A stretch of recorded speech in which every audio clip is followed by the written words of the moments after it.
बिस्मिल्लाहिर्रहमानिर्रहीम। Dear student, अस्सलाम वालेकुम। मैं हूं आपका science instructor Imran Haider. Dear student, I hope you solve the bridging and now let's move to our learning outcome. Dear student, आज का जो हमारा बी लिफ्ट 6.3 है, इसमें अगर आप उसमें लर्निंग आउटकम देखें जो कि हमारा एसएल है, क्या है? Right a balance chemical equation, कि हमने इक्वेशन को बैलेंस करना है। और इसकी जो मेन पॉइंट्स हैं कि आपको सबसे पहले ये पता होना चाहिए कि इक्वेशन लिखते कैसे हैं। तो डियर स्टूडेंट, हमारा जो मेन फोकस है, आपको यहाँ पे नजर आ रहा होगा कि ये देखें केमिकल इक्वेशन।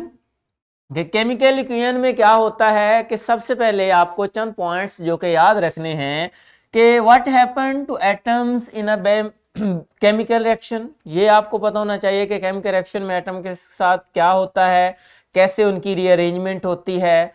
रिएक्टेंट जो है वो आपके पास किस साइड पे होते हैं, आपको नजर आ रहा है लेफ्ट साइड पे, ठीक है। और प्रोडक्ट जो है वो किस साइड पे होते हैं, आपके पास राइट साइड पे।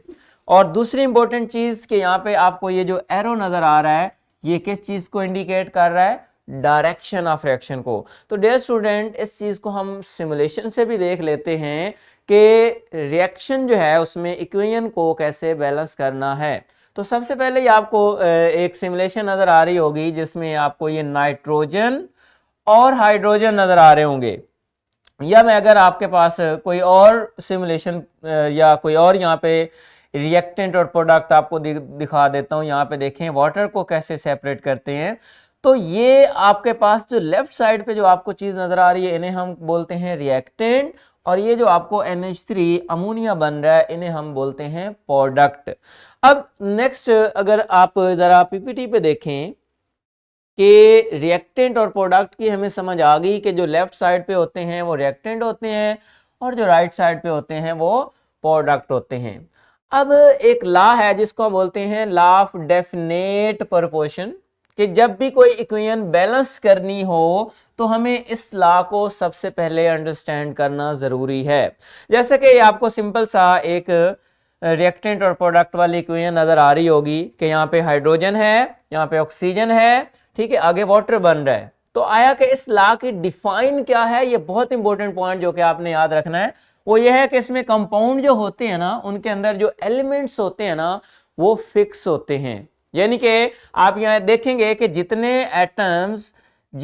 एटम रिएक्टेंट में होंगे ना, आप उनकी जो रेशियो है वो वही प्रोडक्ट में भी देखेंगे कि the ratio remain constant no matter how and where a compound is form, कि कैसे कंपाउंड बनते हैं या कहां पे कंपाउंड बनते हैं, लेकिन अगर बनने वाले प्रोडक्ट की रेशियो फिक्स होगी तो उसे हम बोलते हैं लॉ ऑफ डेफिनेट प्रोपोर्शन।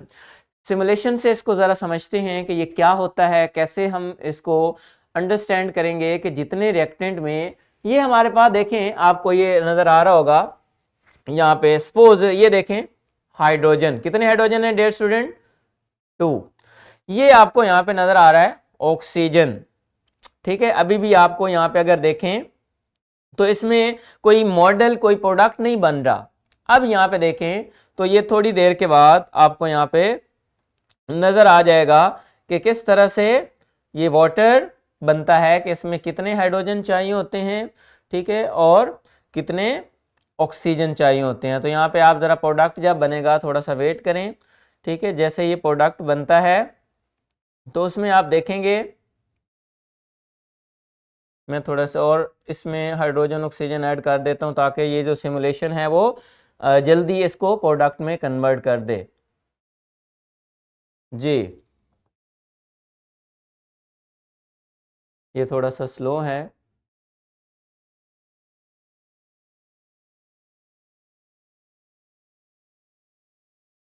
जी, ये देखें ये ओके। अब मैं रीसेट करके आपको अब सिर्फ फिक्स रेशियो समझाना चाह रहा हूं कि लॉ ऑफ डेफिनेट का मतलब क्या है बेटे, कि यहां पे अगर आप देखें तो 2 ऑक्सीजन है ठीक है, और आपके पास 4 हाइड्रोजन थे, तो इसका मतलब जो वाटर मॉलिक्यूल है उसमें आपको नजर आ रहा होगा कि 2 हाइड्रोजन और 1 ऑक्सीजन की रेशो बनी है।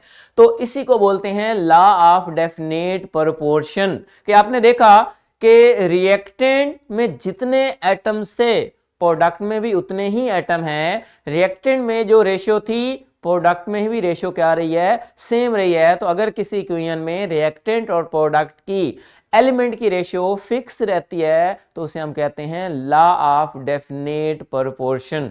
ठीक है, तो ये डेफिनेशन सिमुलेशन से आपने दोबारा प्रैक्टिस भी करनी है, और यहां पे भी आप सेम वही देख सकते हैं कि जो सिमुलेशन से आपने देखा, आप यहां पे भी आप सेम वही रेशियो कि यहां पे 2 हाइड्रोजन 1 ऑक्सीजन, 2 हाइड्रोजन और 1 ऑक्सीजन।